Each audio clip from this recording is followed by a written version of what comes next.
بسم اللہ الرحمن الرحیم۔ السلام علیکم ورحمۃ اللہ وبرکاتہ۔ ایک دفعہ ایک عورت سلطنت عثمانیہ کے سلطان عبد المجید کے پاس مقدمہ لے کر حاضر ہوئی اور فرمایا، سلطان معظم ہمارے گاؤں کے قاضی کے پاس میں ایک مقدمہ لے کر گئی تھی تاکہ قاضی صاحب انصاف پر مبنی فیصلہ کر کے مجھے انصاف دلائے، لیکن بدقسمتی سے میں جب قاضی کے پاس گئی تو اس وقت قاضی صاحب عدالت میں اکیلا موجود تھا۔ قاضی صاحب میرے حسن کو دیکھ کر پاگل ہو گیا اور اس نے مجھے بدکاری کی دعوت دی۔ میں ایک نیک اور پاکباز عورت ہوں اور میں نے قاضی صاحب کی دعوت کو ٹکرا دیا۔ پھر قاضی صاحب کہنے لگا، اگر تم نے میری بات نہ مانی تو میں فیصلہ تمہارے حق میں دینے کی بجائے تمہاری مخالفت میں دے دوں گا اور اس کے نتیجے میں تمہیں بڑی سزا ملے گی۔ سلطان عبد المجید نے اس عورت سے پوچھا، پہلے یہ بتاؤ تمہارا مقدمہ کیا تھا اور تم قاضی صاحب کے پاس کیا مقدمہ لے کر گئی تھی؟ تو وہ حسین و جمیل عورت کہنے لگی، سلطان معظم، ایک دن میں خیمے میں دوپہر کے وقت بیٹھی ہوئی تھی اور مجھے باہر گھوڑی کی آواز سنائی دینے لگی۔ مجھے ایسا لگا کہ میرے پڑوسن کی گھوڑی ہمارے خیمے سے کچھ فاصلے پر بندھی ہوئی تھی، وہ کسی تکلیف میں ہے۔ جب میں اس کے قریب گئی تو مجھے پتا چلا کہ گھوڑی پیاس کی شدت کی وجہ سے چلا رہی ہے۔ میں سیدھا اپنی خیمے کے اندر گئی اور پانی والا برتن اٹھایا اور جا کر گھوڑی کے آگے رکھ دیا۔ گھوڑی پیاس کی شدت نے بہت کمزور کر دیا تھا، اس نے وہ فوراً سارا پانی پی لیا، لیکن بدقسمتی سے اس پانی میں کچھ ایسی زہریلی چیز گر گئی تھی جس پانی کو پیتے ہی فوراً گھوڑی کی موت واقع ہو گئی۔ جیسے یہ خبر میرے پڑوسن کو ملی تو اس نے چیخنا چلانا شروع کر دیا اور اس نے کہا کہ تم نے میری گھوڑی کو زہر دی ہے۔ میں اسے بتانے کی پوری کوشش کرتی رہی کہ میرا ایسا کوئی ارادہ نہیں تھا، میں نے تو صرف اس کو پانی پلایا، مجھے نہیں پتا کہ گھوڑی کی موت کیسے واقع ہوئی۔ یہ سن کر میرے پڑوسن نے آ کر میرے خیمے کے پاس میری اپنی بندی ہوئی میری قیمتی اور میری سب سے زیادہ پیاری گھوڑی بندی ہوئی تھی۔ وہ آ کر اس نے کولی اور کہا کہ جب تک تم میری گھوڑی کی قیمت ادا نہیں کروں گی اس وقت تک تمہیں تمہاری گھوڑی نہیں ملے گی۔ اور یہی میں مقدمہ لے کر قاضی صاحب کے پاس گئی اور کہا کہ آپ انصاف پر مبنی فیصلہ کریں، کیونکہ میں نے جان بوجھ کر اس گھوڑی کو زہر نہیں دی، یہ ایک غلطی تھی یا پھر ایک حادثہ تھا۔ جب میں قاضی صاحب کے پاس گئی تو قاضی صاحب عدالت میں نہیں تھا۔ مجھے محافظوں نے بتایا کہ قاضی صاحب قبیلہ جا چکے ہیں۔ میں سیدھا قاضی صاحب کے خیمہ کے دروازے پر پہنچ گئی، پھر قاضی صاحب کی اجازت پر میں اندر چلی گئی۔ میں نے قاضی صاحب کو اپنی بات تفصیل سے بتائی، لیکن قاضی صاحب مجھے دیکھ کر میرے حسن کا دل دادا ہو چکا تھا اور میرے جسم کو للچائی نظروں سے دیکھنے لگا۔ پھر قاضی صاحب نے کہا، اگر تم میرے ساتھ بستر پر کچھ وقت گزارو تو میں تیرے حق میں فیصلہ دوں گا۔ جب میں نے اس کی دعوت قبول نہیں کی تو اس نے خیمے کا دروازہ بند کر کے مجھے رسیوں سے باندھ کر اور میرے منہ پر کپڑا باندھ کر میرے ساتھ زبردستی زنا کیا۔ جب میں خیمے سے باہر نکلی اور چلانے لگی کہ قاضی صاحب نے میرے ساتھ زیادتی کی ہے تو الٹا اس کے سپاہیوں نے مجھے دھکے دے کر وہاں سے نکال دیا۔ میرے پاس انصاف لینے کے علاوہ اور کوئی چارہ نہیں تھا، اس لیے میں بڑی مشکلوں سے آپ کے سامنے حاضر ہوئی ہوں۔ یہ سن کر سلطان عبد المجید نے کہا کہ تیری بات بالکل درست ہے، لیکن تمہیں اپنا فیصلہ کسی شہر کے قاضی کے پاس لے کر جانا چاہیے تھا، نہ کہ ایک سلطان کے پاس۔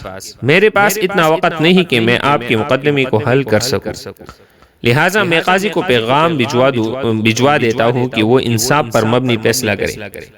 یہ سن کر وہ عورت گڑ گڑانے لگی اور کہا، قاضی صاحب کبھی چور کو پکڑتا ہے، کبھی مجرم کو پکڑتا ہے۔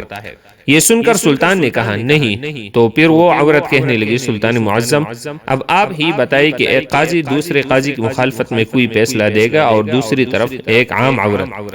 یہ سن کر سلطان معظم نے فرمایا کہ اگر ایسی بات ہے تو میں خود ہی تمہارا فیصلہ کر دیتا ہوں۔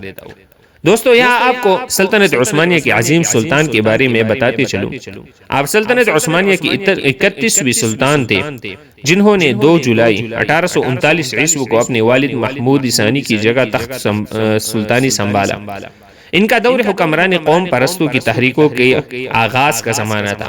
سلطان نے عثمانیت کے فروغ کے ذریعے قوم پرستی کو روکنے کی ناکام کوشش کی، حالانکہ انہوں نے نئے قوانین اور اصلاحات کے ذریعے غیر مسلم اور غیر ترک اقوام کو عثمانی معاشرے میں ضم کرنے کی بھرپور سعی کی۔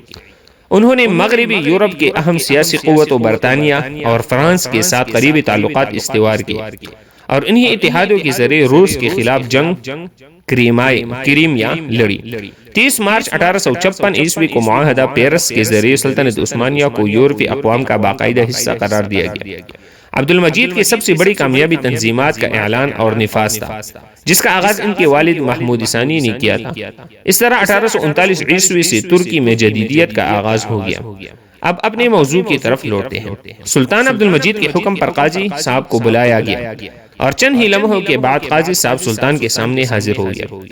سلطان عبد المجید قاضی صاحب سے مخاطب ہوا اور کہا، کیا یہ عورت سچ کہہ رہی ہے؟ کیا تم نے اس کے ساتھ بدکاری کی ہے؟ یہ سن کر قاضی صاحب فرمانے لگا، نہیں سلطان معظم، میں نے اس عورت کو ہاتھ تک بھی نہیں لگایا۔ پھر سلطان نے کہا، ایسی کیا وجہ کہ تمہارے ساتھ اتنے سخت الفاظ کیوں بول رہی ہے؟ اس کے پیچھے حقیقت کیا ہے؟ جب سلطان عبد المجید نے قاضی صاحب کے دلائل سنے تو اس نے کہا، سلطان معظم، یہ عورت میرے پاس مقدمہ لے کر آئی۔ میں نے اس عورت کی بات پوری توجہ اور تفصیل سے سنی، اور میں نے یہی فرمایا کہ میں دوسری طرف کی بھی دلائل سنوں گا، اور گواہان کی گواہی کے بعد اس مقدمہ کا فیصلہ ہوگا۔ اس لیے تم کل صبح میری عدالت میں حاضر ہو جانا۔ یہ سنتی ہی اس عورت کی تیور بدلنے لگی، اور اس نے کہا کہ تم نے اگر میرے حق میں فیصلہ نہ کیا تو میں تمہیں بدنام کر ڈالوں گی۔ حتیٰ کہ اپنے حق میں فیصلہ دلوانے کے لیے اس نے مجھے اپنے جسم کی بھی پیشکش کی۔ اگر میں نے جب اس عورت کی بات ماننے سے انکار کر دیا تو مجھے یہ بھی دھمکی دی کہ تم عورت کی طاقت کو نہیں جانتے۔ میں نے اس سے بار بار کہا کہ میں دونوں طرف کے دلائل سننے کے بعد انصاف پر مبنی فیصلہ کروں گا، لیکن یہ عورت جانتی تھی کہ یہ گناہگار ہے، اور اس نے واقعی ہی اپنی پڑوسن کی گوڑی کو زہر دے کر مارا ہے، کیونکہ اس کی گوڑی پڑوسن کی گوڑی سے کمزور اور خوبصورت تھی، اس لیے یہ اس سے حسد کرتی تھی، اور اسے ڈر تھا کہ فیصلہ اس کے خلاف آئے گا، اور اس لیے یہ مجھے دھمکیاں دینے لگی۔ جب میں نے اس کی بات نہیں مانی تو اس نے مجھ پر گنونا الزام لگا کر آپ کے پاس آ گئی۔ آپ چاہے تو قبیلہ والوں سے پوچھ لیں یا خیمہ کے دروازے پر موجود محافظوں سے معلوم کروا لیں۔ یہ سن کر وہ عورت کہنے لگی، سلطان معظم، وہ قبیلہ اس کا اپنا ہے، یہ اس قبیلے کا قاضی ہے، اور بات رہی محافظوں کی، کیا وہ اپنے سردار کے خلاف گواہی دیں گے؟ اس لیے میں ان دونوں باتوں کو نہیں مانتی کہ اب آپ ہی بتائیں کہ ایک عورت اپنی عزت کو خاک میں ملا کر کسی مرد پر اس طرح کا گنونا الزام لگا سکتی ہے، اور وہ بھی اتنے بڑے قاضی پر۔ اب سلطان عبد المجید دونوں کے دلائل سن چکا تھا، لیکن سلطان کی سمجھ میں ابھی تک کچھ نہیں آ رہا تھا کہ ان میں سے کون سچا ہے اور کون جھوٹا۔ اس عورت کے پاس نہ کوئی ثبوت تھا اور نہ ہی قاضی کے پاس کوئی ٹھوس ثبوت تھا جس سے ان دونوں میں کوئی بھی گناہ ثابت ہو سکے۔ تھوڑی دیر سوچنے کے بعد سلطان عبد المجید نے حکم دیا کہ ایک بڑا سا برتن لے کر آؤ۔ سلطان کے حکم پر ایک بڑا سا برتن حاضر کیا گیا۔ پھر سلطان نے حکم دیا کہ اس میں چشمہ کا صاف، شفاف اور پاک پانی ڈالو۔ برتن میں آئینہ کی شفاف پانی ڈالا گیا۔ اس کے بعد سلطان عبد المجید نے قاضی صاحب کو حکم دیا کہ قاضی صاحب، آپ اس برتن میں لباس سمیت اپنے پورے جسم کو ڈبو دیں، یعنی اس طرح ڈبوئے کہ جیسے آدمی چشمہ میں نہاتا ہے۔ قاضی صاحب نے سلطان کے حکم کی تعمیل کی اور فوراً اس برتن کے اندر پیر رکھ کر نہانے لگا۔ سارے درباری حیران تھے کہ سلطان معظم کیا کر رہی ہے۔ اس کے بعد سلطان عبد المجید نے حکم دیا کہ میرا اپنا ذاتی گھوڑا لے کر آؤ۔ تھوڑی ہی دیر گزری کہ سلطان کا گھوڑا سلطان کے سامنے حاضر ہو گیا۔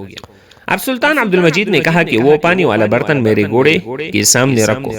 جیسے ہی وہ پانی کا برتن سلطان کے گھوڑے کے سامنے رکھا گیا تو گھوڑے نے فوراً پانی پینا شروع کر دیا۔ یہ دیکھ کر سلطان عبد المجید نے کہا کہ اے چالاک عورت، تم سراسر جھوٹ بول رہی ہو۔